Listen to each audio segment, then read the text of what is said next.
Alright YouTube, today I thought I'd share with you a new build that I put together. I'm calling this my spare parts gun because literally most of it is comprised of spare parts I had kicking around. How this rifle came about is I helped my cousin put together a special purpose rifle similar to mine, and when he ordered his stock he ended up with an extra one, so he gave it to me. And so when I went to put it in my box of parts, I realized I had an upper, I had a leftover gas block for my carbine, lower, buttstock. I was only missing a few things. I had to get a barrel, tube, and a handguard.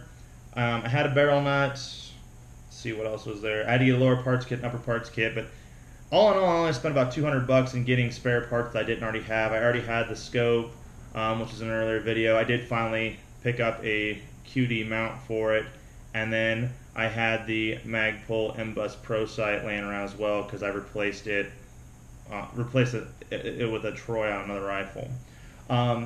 The barrel I picked up from Palmetto State Armory for about $90. It's one of their Freedom line barrels. I thought about going with the Cold Hammer Forge, but I decided for this is kind of a spare parts rifle, and I decided I didn't really need the Cold Hammer Forge barrel. I may come to regret that, but at this point, when it was on sale, it was $90 with free shipping. So if I ever do shoot this barrel out, the cost I've saved versus the Cold Hammer Forge, I can just buy another barrel. I did use a Palmetto State Armory lower parts kit in this just because, again, it was the best deal. I managed to get a whole lower parts kit for I think a lower parts kit and an upper parts kit for I think $60. It was a really good deal. The grip, I don't know where I picked it up, but it's the Magpul K2. I had to buy this because I have probably half a dozen of the A2 grips laying around, but they really don't fit my hand at all. And so I picked that. Plus, it was only like $20. I ended up putting a Troy Medieval brake on this because I'm not a big fan of muzzle brakes, and so this is more of a compensator. Plus, I found a really good deal on it at my local gun show. The sling, just a really basic nylon sling I had laying around. It's too short, so I'll probably end up replacing it, but for now it works. This rifle has really done quite well. I'm really happy with the 1:6 scope setup, and I may end up moving this to a better rifle down the line, just because this seems to work really well for, I guess, what I would call the ranch rifle setup. This would be I keep this around the house for me when I go out and do chores and stuff, and I'm out in the back country there.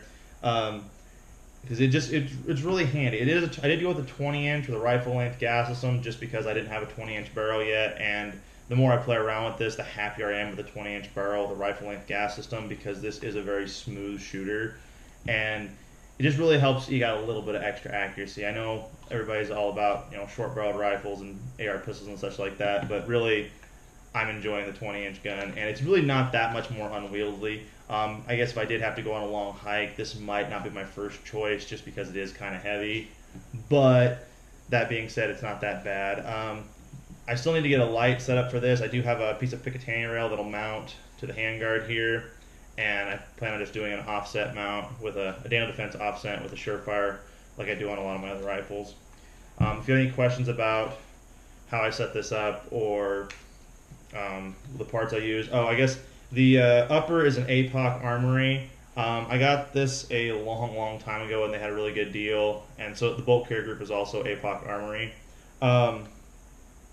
I don't really know about them. I suppose they're selling Cold Hammer Forged barrels now, but I haven't got a chance to get my hands on one to really test it out to know if it is a quality barrel. But I saw on their Facebook page they'd imported a machine from Hungary that did Cold Hammer Forged barrels, so they are making their own now. So it'd be interesting to see down the line what comes of those.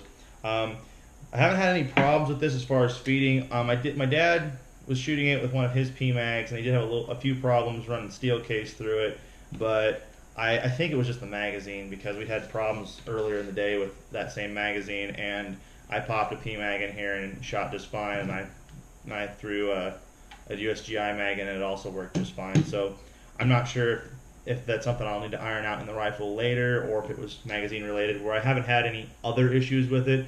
I'm guessing it was just that magazine, but time will tell. I did use a BCM trigger guard on this because they're cheap. I mean, I don't know how they're doing it, but BCM is putting these out cheaper than the Magpul polymer ones, and they're a little bit wider, which is I think a little bit nicer when you're trying to support your rifle with just the pistol grip. I don't like the standard ones because they leave a little bit of a ledge here, and it does kind of cut into my hand. It's not a big deal, but for $6, who cares? It's easy to swap out. So if you have any questions on this rifle, I'm hoping to get it to the range and actually get some footage recorded with it soon. So if there's anything you want to see with it, like I can only go out to about 200 yards at my current range, so bear that in mind. But if you found this video helpful or informative, please like, share, and subscribe, and I'll see you in the next one.